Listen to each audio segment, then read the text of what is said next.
Hi guys, welcome back to Elizabeth Ann Reads. Today we are doing the mid-year freak out book tag. Just some questions, I think 13 questions, going through, checking in on what you've read so far this year and what you've liked, not liked, etc. So let's just jump right in. And the first one is, what is the best book you've read so far this year? I am trying to not pick 3 or 4 books for each question. So we're going to go with The Scarlet Pimpernel by Baroness Orczy. This is a classic set during the French Revolution. It follows a English aristocrat who is going undercover, basically. He puts on disguises, he and his band of men, and they go undercover to rescue some of the French aristocrats and get them out of the country and save their lives. I love this book. It's so much fun. I do think I've read it before, so technically it would be a reread and probably shouldn't count for this. But I really have no memory of reading it first time, so I'm going to count it. But it was so much fun. It was very readable. Like, I didn't get lost in the language, like, in a bad way. I wasn't confused. I wasn't, trying to keep up with what was going on. It was really thoroughly enjoyable. I also recommend a movie from the 80s starring Jane Seymour, also great. And yeah, my favorite of the year so far, or one of my favorites of the year so far. Question 2 is the best sequel you've read so far this year, and that is going to The Great Troll War by Jasper Fforde. Jasper Fforde is my favorite author. This book came out last fall, and I just didn't get to it, even though I intended to, so I finally got to it this spring. This is the end of a middle grade, young YA fantasy series following Jennifer Strange, who is a dragon slayer. And this is the culmination of the first 3 books, and then this is the 4th, the great final war between the people and the trolls. And Jasper Fforde is funny, and I really enjoy just his whimsicalness and his quirkiness and the levels, the layers of wit that are in his books. Like, the more I read them, the more I get out of them, and the funnier they are, and the more jokes I catch. And I'm looking forward already to rereading this entire series. Question 3 is a new release you haven't read yet, but you want to, and I actually don't think I have one. The only book I was looking forward to in the first half of the year was Rivals by Catherine McGee, which is the new American Royals book, and I've already read that one, and it was a lot of fun.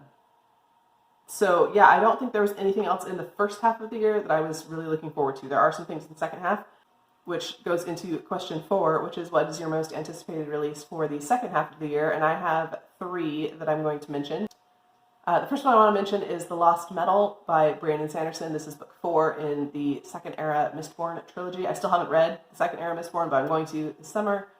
And so I will be ready when The Lost Metal comes out, and I'm really excited about that. There's also a new Keeper of the Lost Cities book coming out. I think it's called Stellar Loon. I'll put a picture here, but I'm pretty sure that's what it's called. So I'm looking forward to that. I think that one comes out in November, if I'm not mistaken. But then also we're getting a new Nevermore book, The Trials of Morgan Crow, book 4 in that series, which I think is called Silverborn, is coming out in, I think, October. I need to reread that series, actually, I think, this summer, or before I read book 4. So question 5 is, what is your biggest disappointment of the year so far? And that, unfortunately, has to go to Where the Lost Wander by Amy Harmon. I was really looking forward to this. It is very popular and very well loved. It is a historical fiction set during the Oregon Trail, and I was really looking forward to it, and it fell really flat for me. I found it really boring and way too long and drawn out, which I suppose is fair because I'm sure the Oregon Trail felt very long and drawn out when you were on it. But I didn't connect with this book at all. I am going to give Amy Harmon another try. I want to try 1 or 2 of her other books. But Where the Lost Wander just did not work for me at all. So yeah, that was pretty disappointing. Number 6 is the biggest surprise of the year so far, and I actually have 2 that I want to mention. The first is a pretty recent read, and that is The Scent Keeper by Erica Bauermeister. This is a contemporary literary, like, women's fiction following a girl who grew up with her father on this island, very isolated, like she doesn't know anyone else. She's never seen other people. And they she and her father collect scents. They have this machine that will capture the scent of a moment. But things happen. She eventually has to leave the island, and so it follows primarily her teen years and her young adulthood. And I don't know what I was expecting from this book, but I definitely did not expect to love it as much as I did. I just found the story very compelling. I liked the characters. I liked how things were handled, and it felt very, it just felt very realistic. Like the emotions and people's reactions to things felt very realistic. And I just really, really loved this one. The other one that surprised me was The Beatrice Prophecy by Kate DiCamillo. I do not love Kate DiCamillo generally, and I don't mean I dislike her. I like her books fine. But it's rare that I just love one of her books. The exception being The Miraculous Journey of Edward Tulane, which is amazing. But this one ranks right up there with Edward Tulane. I thought this book was so well done. We follow Beatrice, and this is the goat Answelica. And it's just a very somewhat traditional quest story, but Kate DiCamillo just twists it in different ways. And the characters are fun and charming and sweet and just so themselves. And Answelica's hilarious. And I intend to reread this one very soon. Next is my favorite new to me or debut author. That's a really hard one to pick, I feel like, because most of these authors that I've been loving this year, I've only read one of their books. So it's hard to judge an author based off of one book. But I'm going to go with Donna Barba Higuera, who wrote The Last Batista. I really enjoyed this book, but I really, really enjoyed her writing, and so I'm really looking forward to what else she comes up with in the future.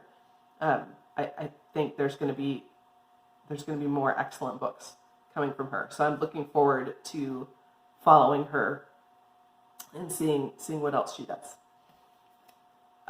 Number 8 is Newest Fictional Crush, which I don't have one. And then number 9 is Newest Favorite Character, and I do have one of those. And this is a book I just finished. Literally, I finished it yesterday. This is The Girl Who Could Not Dream by Sarah Beth Dirks. This is middle grade fantasy, but my favorite character is Monster, who is a monster. Sophie is our main character, and she has a pet monster that she pulled out of a dream. Basically, she brought to life out of a dream.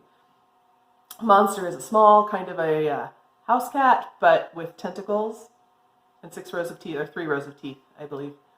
He kind of has a low, like, scratchy voice, and I just think he's hilarious.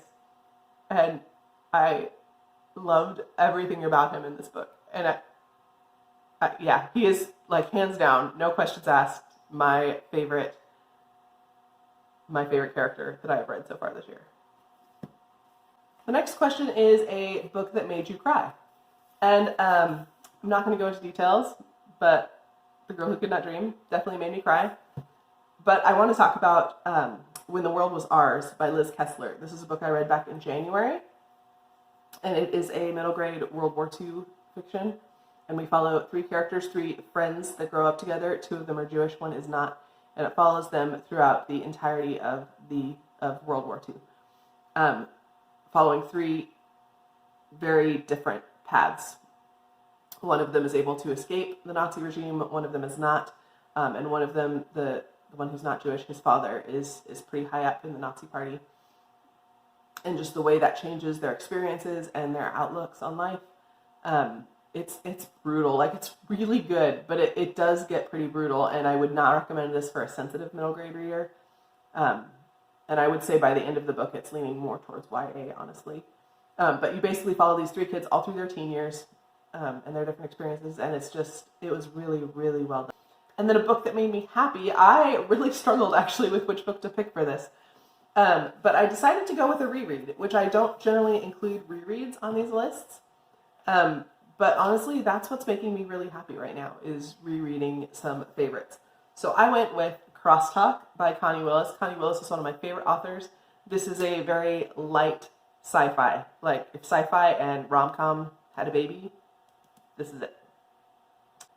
we follow Brittany and her boyfriend who have decided there's this new technology that allows you to get an implant, and it allows you to feel the emotions of your significant other. Like, you can feel what they're feeling. So when they say, I love you, you can feel how that actually feels to them, which sounds horrifying to me.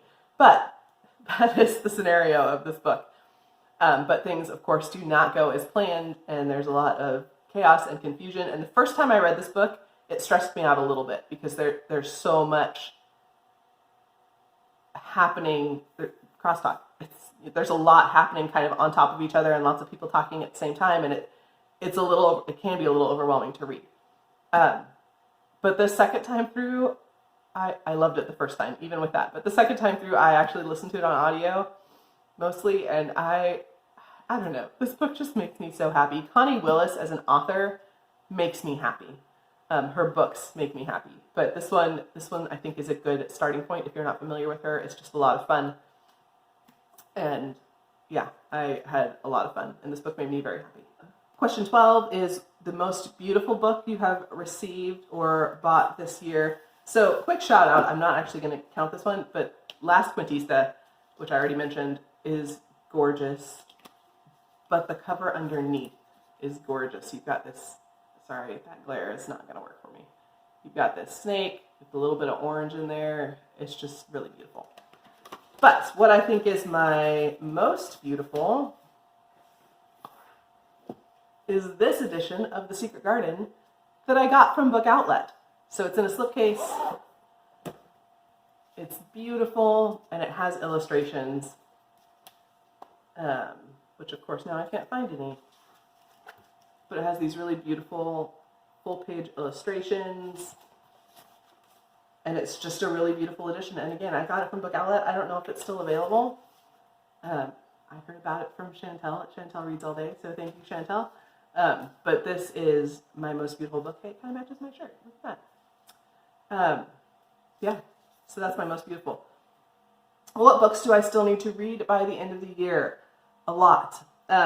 So I have a list of 22 books to read in 2022, and I'm doing okay. I think I've read 8 or 9 on the list, but that still leaves several. I'm going to just show you. I picked out a couple random ones. The Arithmetist by Sanderson, As Bright as Heaven by Susan Meisner. I still have yet to read Susan Meisner. And Anna Karenina, which I'm going to read in July. So by the time you see this, I will have already started this book. There are a lot of books I still need to read by the end of the year. But that's okay. We still have 6 months, and we're going to get stuff done. So that is it. That is the end of the tag. I would love to know your answer to these questions below. If you, what are the favorite things you've read this year? What books have made you happy this year? I'm really in the mood for happy, cozy reads. So let me know down below your happiest, coziest reads of 2022 so far. And thank you for watching.